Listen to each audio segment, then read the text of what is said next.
नमस्कार फ्रेंड्स, मैं गिरिराज गुंडावला। गुरु agriculture classes YouTube पर आपका सभी का स्वागत है। रेगुलर हम क्लासें अपलोड कर रहे हैं आपके लिए। इन क्लासों का आप भरपूर लाभ लें। आज हम क्लास की बात करेंगे वीट की। वीट क्रॉप्स में हम संपूर्ण क्लासिफिकेशंस देखेंगे। सबसे पहले मैं वीट क्रॉप की बात करूं, इसके बॉटनिकल नाम की, वानस्पतिक नाम की, तो वीट का वानस्पतिक नाम होता है ट्रिटिकम एस्टिवम।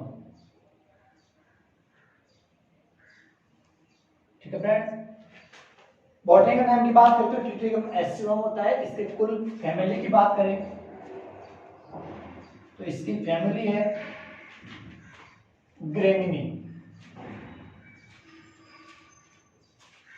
ग्रेमिनी जिसका दूसरा नाम पोएसी भी है।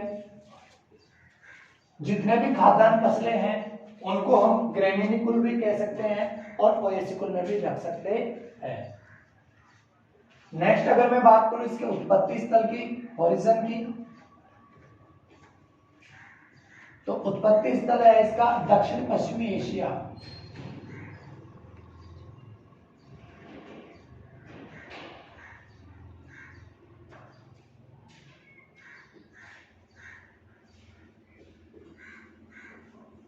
ठीक है फ्रेंड्स, इसका उत्पत्ति स्थल है दक्षिणी पश्चिमी एशिया। अगर मैं इसके क्रोमोसोम नंबर की बात करूं, गुणसूत्रों की बात करूं, तो वो है 2n बराबर 42। ये जो 42 है वह षटगुणित गेहूं है हमारे पास, और जो षटगुणित गेहूं है उसी को हम खाने के लिए काम में लेते हैं। ठीक है फ्रेंड्स, आगे चलते हैं सामान्य जानकारी की तरफ। सामान्य जानकारी में बात करूं तो सबसे पहले जो हमारा व्हीट क्रॉप है उसको विश्व का स्टेपल राइस गेहूं के नाम से भी जाना, खाद्यान्न फसल कहते हैं, स्टेपल खाद्यान्न फसल के नाम से भी जाना जाता है, तथा इसको हम फसलों का यानी खाद्यान्न फसलों का राजा भी कहा जाता है। वापस से देखते हैं, अपने जो गेहूं है उसको विश्व को स्टेपल खाद्यान्न फसल की संज्ञा दी गई है, तथा दूसरे तौर पर हम देखें तो इसे खाद्यान्न फसलों का राजा भी कहा जाता है। क्योंकि फ्रेंड्स विश्व में सबसे ज्यादा खाई जाने वाली जो फसल है हमारे पास वह गेहूं है, जबकि भारत में अगर सबसे ज्यादा खाद्यान्न फसल की बात करें तो वह हमारे पास राइस। दूसरा नंबर है हमारे पास गेहूं का। विश्व में सर्वाधिक उत्पादन की मैं बात करूं गेहूं की, तो सबसे ज्यादा उत्पादन हमारे पास है चीन में। सबसे ज्यादा चीन में उत्पादन है। अगर मैं भारत की बात करूं तो भारत का द्वितीय स्थान है गेहूं के उत्पादन में। ठीक है फ्रेंड्स, ये तो विश्व की बात हो गई, विश्व में भारत द्वितीय स्थान पर है। अगर मैं भारत में बात करूं गेहूं के उत्पादन की, तो यूपी का प्रथम स्थान है। क्षेत्रफल व उत्पादन की दृष्टि से दोनों ही में हमारा यूपी उत्तर प्रदेश जो राज्य है वो प्रथम स्थान रखता है। आगे अगर हम चले इसी में, तो सबसे ज्यादा उत्पादन तो हमारे पास यूपी में है, लेकिन सबसे ज्यादा उत्पादकता की अगर मैं बात करूं तो वो पंजाब राज्य की है। सर्वाधिक उत्पादकता गेहूं की जो है वो है पंजाब राज्य की। ये हमारे पास भारत की बात हो गई। अब मैं बात करता हूं राजस्थान की, और राजस्थान में जो सर्वाधिक उत्पादन गेहूं का है वो है गंगानगर में। ठीक है फ्रेंड्स, गेहूं का सर्वाधिक उत्पादन अगर राजस्थान में हम देखें तो गंगानगर प्रथम स्थान रखता है। आगे चलते हैं,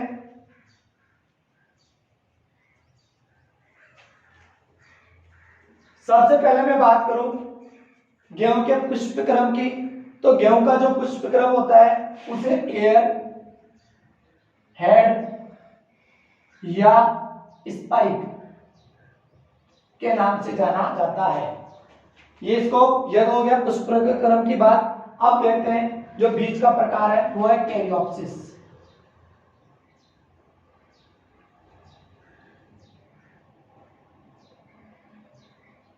ठीक है फ्रेंड्स, बीज का जो प्रकार है वो है कैरियोप्सिस। अगर मैं बात करूं गेहूं में जो प्रोटीन होती है उसमें वो ग्लूटीन के नाम से जानी जाती है, और ये ग्लूटीन जो है प्रोटीन उसके कारण ही हमारी जो गेहूं की जो रोटी होती है वह फूलती है। ग्लूटीन नामक अमीनो अम्ल के कारण गेहूं की रोटी फूलती है। ठीक है फ्रेंड्स, आगे चलते हैं। अच्छा, हमारे पास जो रोटी के लिए जो सर्वश्रेष्ठ जो वेराइटी है, चपाती बनाने के लिए जो सर्वश्रेष्ठ वेराइटी है वह है WH147। यह भी सामान्य जानकारी का एक महत्वपूर्ण क्वेश्चन है कि सभी किस्मों में जो सबसे अच्छी किस्में है वो हमारे पास है WH147, जो चपाती बनाने के लिए सबसे उपयोगी मानी जाती है।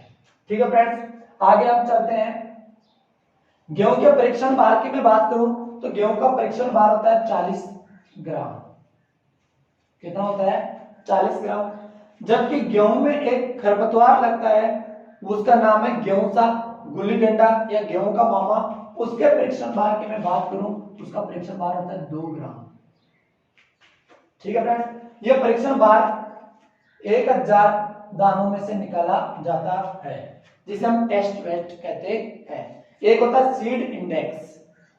टेस्ट वेट और सीड इंडेक्स में फर्क है। जो टेस्ट वेट होता है वो तो 1000 दानों में से निकाला जाता है, जबकि सीड इंडेक्स की मैं बात करूं तो सीड इंडेक्स 100 दानों के भार को कहा जाता है। तो यहाँ पे समझने की बात यही है, जितने भी मोटे जो दाने होते हैं, जैसे मैं बात करूं हमारे पास चना है, ठीक है, उसके बाद मूंगफली है, इनके दाने मोटे होते हैं और इनके दाने मोटे होने के कारण वहां टेस्ट वेट नहीं यूज करते, वहां सीड इंडेक्स काम में लेते हैं। ठीक है फ्रेंड्स, आगे हम चलते हैं।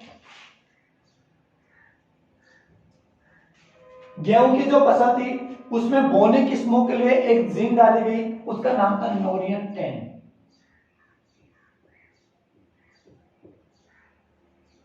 ठीक है, नोरियन जो 10 थी इसके द्वारा गेहूं की बोनी किस्में विकसित की गई, और सबसे पहले 1960 में मैक्सिको में डॉक्टर नॉर्मन ई बोरलॉग के द्वारा यह बोनी किस्में विकसित की गई। भारत में 1963 में सर्वप्रथम इसके द्वारा किस्में निकाली गई सोनारा। इसको ये हमारे को सोनेरा भी दिख सकता है, कहीं पे लिखा हुआ सोनारा 63, सोनारा 64 और लरमा राजू। ये हमारे पास बोनी किस्में हैं जिनका 1963 में डॉक्टर नॉर्मन ई बोरलॉग के द्वारा आविष्कार किया गया। ठीक है फ्रेंड्स, आगे हम चलते हैं। अगर मैं गेहूं की R/P की बात करूं तो वो है हमारे पास 22.5 × 10।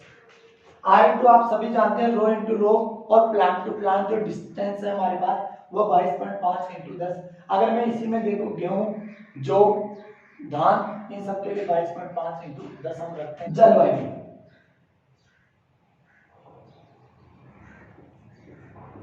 अगर मैं गेहूं की जलवायु की बात करूं तो गेहूं के लिए शीतोष्ण जलवायु की आवश्यकता होती है। शीतोष्ण जलवायु की आवश्यकता होती है। अगर मैं इसमें टेम्परेचर की बात करूं, न्यूनतम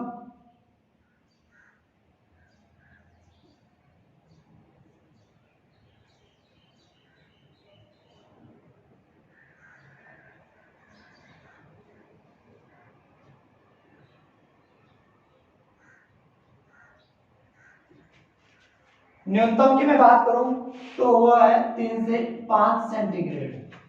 इष्टतम की मैं बात करूं तो 20 से 25, और अधिकतम की मैं बात करूं तो 30 से 35 सेंटीग्रेड तापमान है। फ्रेंड्स, इसको समझना हमारे लिए जरूरी है। अगर न्यूनतम तापमान की मैं बात करूं तो अगर 3 सेंटीग्रेड से तापमान कम हो जाता है तो गेहूं की वृद्धि बिल्कुल रुक जाती है। अगर मैं बात करूं इष्टतम की तो ये हमारे लगभग समान माना जाता है, ठीक माना जाता है, 20 से 25 सेंटीग्रेड। और अधिकतम की मैं बात करूं तो 30 से 35 सेंटीग्रेड तापमान पहुंचने पर भी हमारे पास जो गेहूं की फसल है वो वृद्धि करना क्या कर देती है, बंद कर देती है। लेकिन अगर मैं सर्वश्रेष्ठ टेम्परेचर की बात करूं जिसमें सर्वाधिक वृद्धि करती है तो वो हमारे पास 8 से 14 सेंटीग्रेड के टेम्परेचर की मैं बात करूंगा तो इस टेम्परेचर में हमारे गेहूं की फसल सर्वाधिक वृद्धि करती है। अगर मैं गेहूं की फसल में देखूं तो पाले का कोई प्रभाव नहीं पड़ता। अगर ठंड रहती है तो उसमें ग्रोथ को क्या करता है, ज्यादा करता है। परिपक्वन के समय हमारे को 20 से 25 सेंटीग्रेड तापमान की आवश्यकता रहती है। ठीक है फ्रेंड्स, आगे चलते हैं। जलवायु के बाद में हम बात कर लेते हैं सोयल।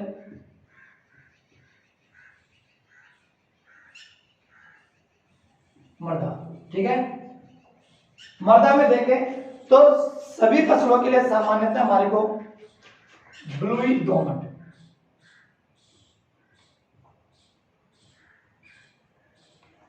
ब्लूई दोमट जिसमें अच्छे जीवाश्म पदार्थों की मात्रा अच्छी हो। अच्छा, यहाँ पे अगर 2-3 फसलों की मैं विशेष जलवायु इस मृदा की बात करता हूं, जैसे मैं बात करूं धान की फसल, गन्ना और कपास, इनके लिए अगर मैं बात करूं तो काली या क्ले हम कह सकते हैं, जिसे क्ले मृदा सर्वोत्तम मानी जाती है। इसके अलावा अधिकतर जो फसलें हैं हमारे पास उसके लिए ब्लूई दोमट जिसमें जीवाश्म पदार्थ की मात्रा व जल निकास की मात्रा क्या वो उपस्थित है और अच्छी तरह जल निकास किया जा सके सर्वोत्तम मानी जाती है। ठीक है फ्रेंड्स, इसके अगर पीएच की बात करें तो न्यूट्रल होना चाहिए हमारे पास 6.5 से 7.5 के बीच यहाँ पे पीएच होना चाहिए। आगे चलते हैं।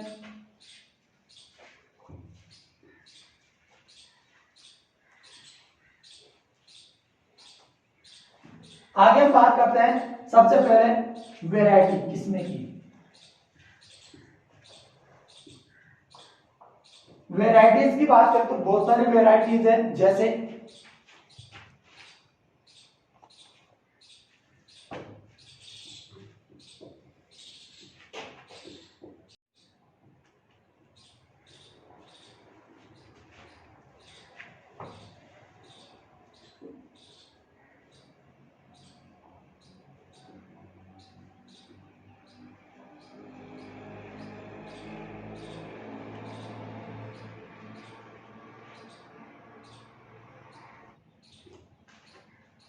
ये हमारे पास कुछ वेराइटीज आ गई। इसमें मैं बात करूं, अगर राजस्थान में सबसे ज्यादा जो बोने वाली किस्मों की बात करूं वेराइटीज है वो है राज 3077, राज 3765, राज 1482, ये सबसे ज्यादा यहाँ पे बोई जाती है। उसके मैं बाद में बात करूं खराचिया जो 65 जो किस्में है वह लवणीय क्षेत्रों के लिए उपयुक्त मानी जाती है।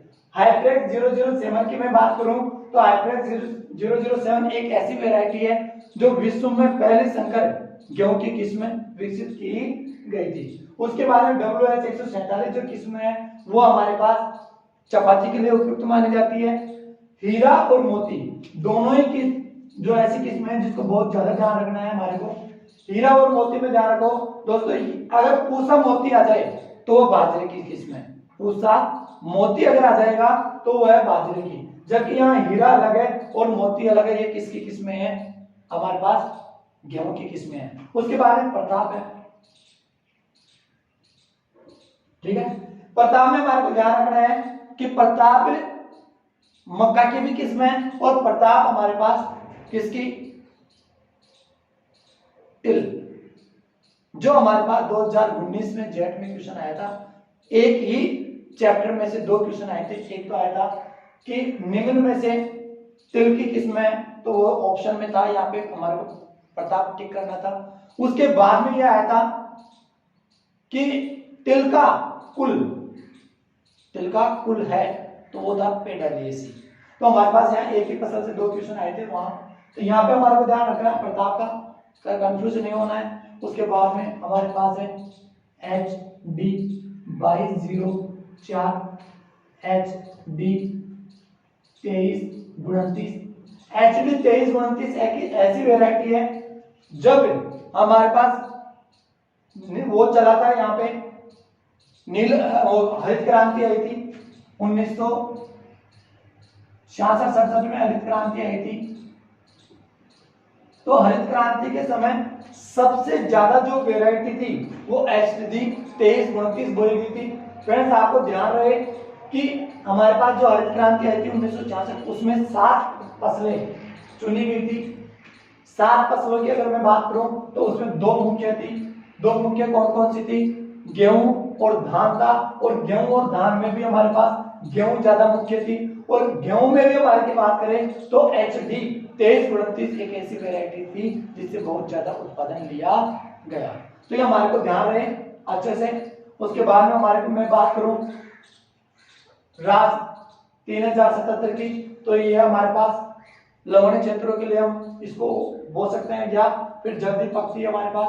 तो ये हमारे पास कुछ वेराइटीज है, इंपॉर्टेंट वेराइटीज, जिसको कल्याण सोना सोना लेगा, इसको भी आपको बहुत अच्छे से देखना है। जो इंपॉर्टेंट वेराइटीज थी मैं आपको यहाँ लिखवा दिया हूँ, इसका आप स्क्रीनशॉट ले लें। ठीक है फ्रेंड्स, ये अपने नोटबुक में नोट डाउन करें इनको। मुख्य इंपॉर्टेंट जो वेराइटीज थी उन सभी की बात हो गई है। आगे चलते हैं।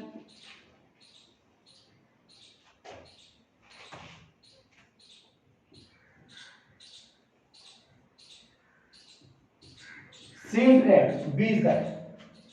बीज दर की मैं बात करूं तो बीज दर सामान्य खेतों के लिए हमारे पास, सामान्य बुआई के लिए हमारे को 100 केजी बीज यूज करना है। अगर कोई क्षेत्र लवणीय सारे क्षेत्र है या आप देरी से बुआई कर रहे हैं तो वहां पे आपको 100 से 120 केजी बीज पर हेक्टेयर बीज यूज में लेना होगा। ठीक है फ्रेंड्स, इसमें भी मैं अगर बात करूं डिबलर यंत्र की,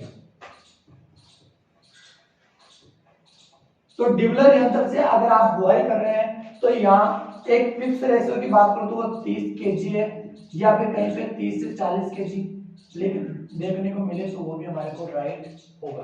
ठीक है फ्रेंड्स, डिबलर यंत्र के द्वारा बीज दर होती है हमारे पास 30 से 40 केजी। तो ये सीड रेट की बात हो गई है हमारे पास। आगे चलते हैं, आगे देखते हैं सिंचाई। इरिगेशन की मैं बात करूं तो सामान्यतः हमारे पास गेहूं की फसल के लिए 6 इरिगेशन की आवश्यकता होती है। एक एक करके मैं लिख देता हूं, उनका टाइम में भी लिख दूंगा।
ठीक है फ्रेंड्स, तो ये हमारे पास 6 सिंचाई हो गई।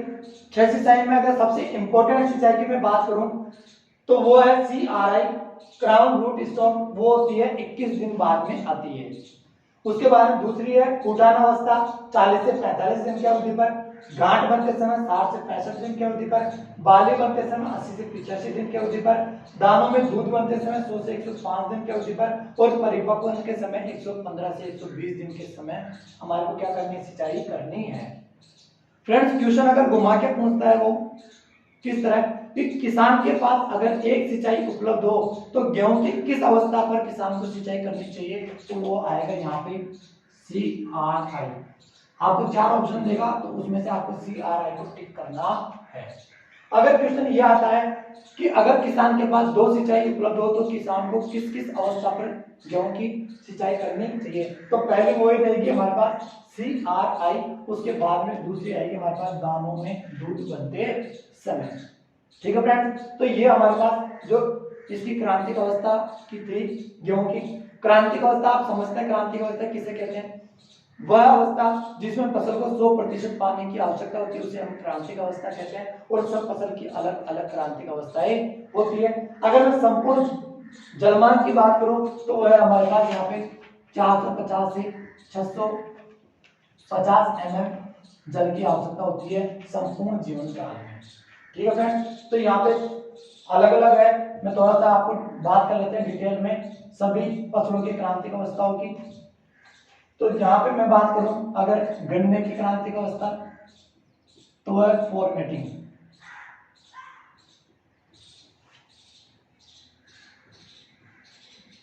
फॉर्मेटिंग स्टेज है।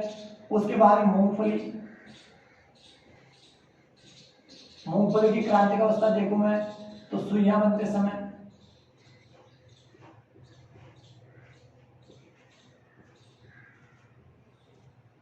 मक्का की देखो अगर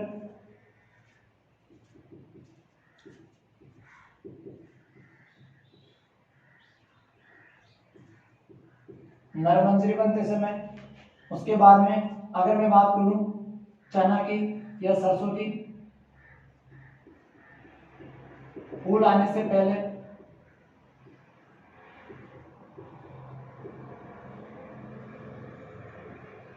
ठीक है फ्रेंड्स, तो ये हमारे पास कुछ इंपॉर्टेंट फसलें थी जिनकी हमारे पास यहाँ जलमांग होगी। तो इस जलमांग का अलग है, यहाँ पे ये है हमारे पास सिंचाई की क्रांतिक अवस्थाओं पर जिस पर हमारे को सिंचाई करनी आवश्यक होती है। आगे चलते हैं, इसका आप स्क्रीनशॉट ले लें, बहुत इंपॉर्टेंट है और बहुत बार क्वेश्चंस आए हुए हैं। CRI स्टेज जो है वो सबसे क्रांतिक अवस्था मानी जाती है गेहूं की। आगे चलते हैं,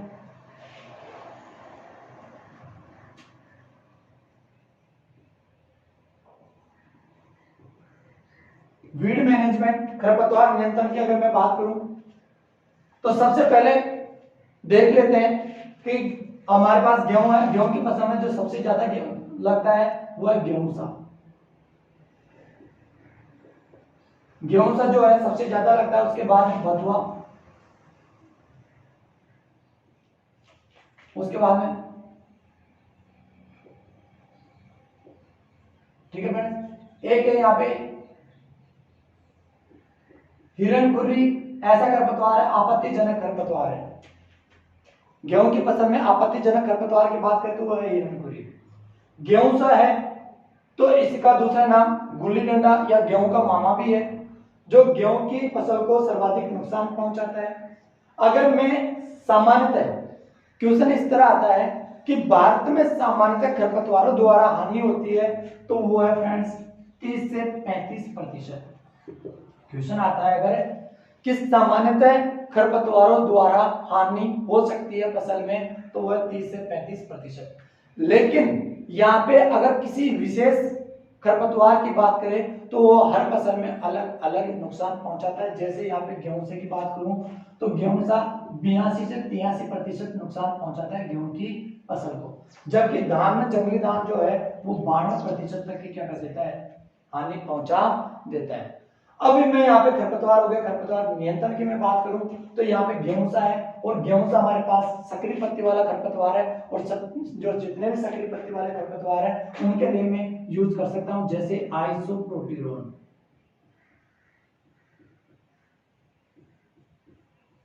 आइसोप्रोपिलोन में सभी छोटी पत्ती वाले सक्रिय पत्ती वाले खरपतवारों के लिए यूज कर सकता हूं। अगर आपको आइसोप्रोपिलोन अवेलेबल नहीं हो तो आप सल्फोसल्फ्यूरोन,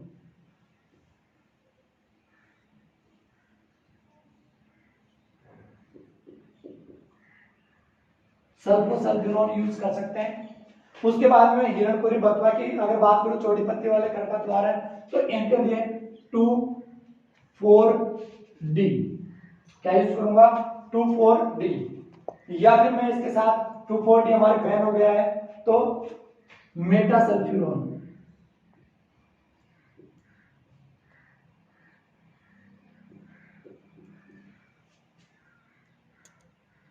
ठीक है फ्रेंड्स, मेटासल्फ्यूरोन में इसकी जगह यूज कर सकता हूं। आगे हम चलते हैं खरपतवार नियंत्रण के बाद में खाद एवं उर्वरक।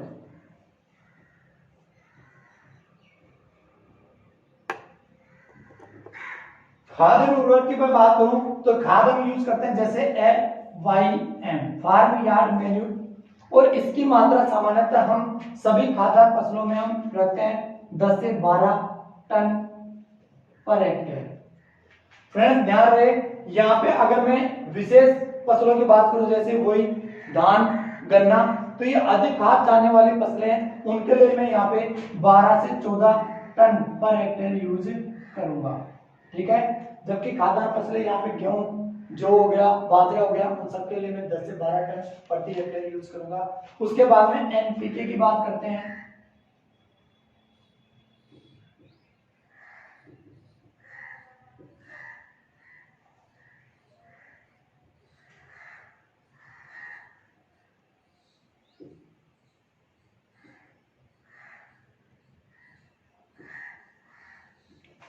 नाइट्रोजन डालना हमारे को 100 से 120 केजी, फास्फोरस 60 से 80 केजी और पोटाश 40 से 50 केजी। फ्रेंड ध्यान रहे, जो नाइट्रोजन है हमारे पास, उसको हम जब फसल की बुआई करेंगे तो उस समय हमारे को आधी, जैसे आप 100 किलो नाइट्रोजन डाल रहे हैं तो 50 केजी आपको क्या करना है, बुआई के समय यूज करना है, और बची 50 केजी, इस 50 केजी को आपको 2 बार में खड़ी फसल में छिड़काव करना है, ठीक है। 25-25 केजी 2 बार में आपको क्या करना है, छिड़काव करना है। खड़ी फसल में उर्वरक देना टॉप ड्रेसिंग कहलाता है, ध्यान रहे, नोट डाउन करें, ठीक है फ्रेंड्स। तो आपको 2 बार में यूज करना है। बाकी अगर बात करें फास्फोरस और पोटाश की, तो इसकी बुआई के समय हमारे को पूरी मात्रा यूज करनी है। आगे चलते हैं।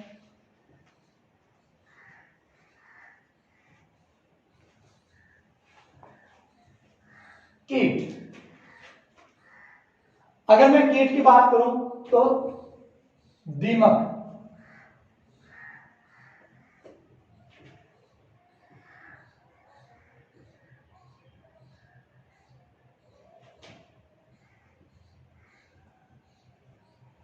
ठीक है फ्रेंड्स, दीमक, तना छेदक है, माइट है, ये सभी क्या करते हैं, खाद जो अपने गेहूं की फसल है उनको नुकसान पहुंचाते हैं।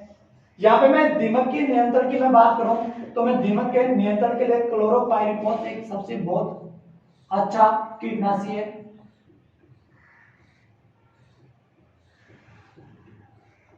क्लोरोपाइरिफॉस यूज कर सकता हूं दीमक के नियंत्रण के लिए। तना छेदक की मैं बात करूं तो मैं तना छेदक के लिए या तो मेलाथिया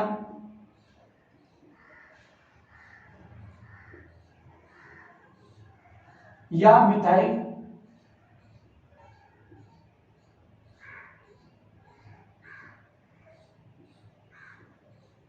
25 EC, methyl demeton 25 EC use कर सकता हूं, ठीक है फ्रेंड्स। बहुत ही इंपॉर्टेंट है क्लोरोपाइरिफॉस दीमक के नियंत्रण के लिए। अगर आपको क्लोरोपाइरिफॉस यूज नहीं मिले तो इसकी जगह आप क्लोरोपाइरिफॉस की जगह एड्रिन यूज कर सकते हैं, ठीक है फ्रेंड्स। आगे चलते हैं। रोग, रोग की मैं बात करूं तो रोली रोग,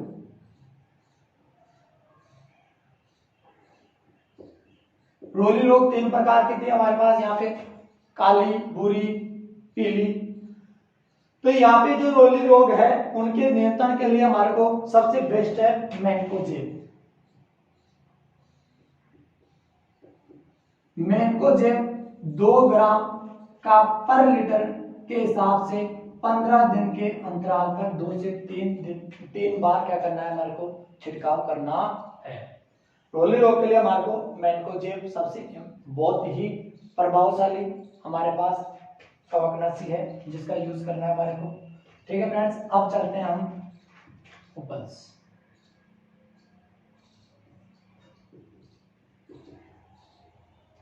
उपज की मैं बात करूं तो उपज हमारे पास गेहूं की उपज होती है 40 से 50 क्विंटल पर हेक्टेयर।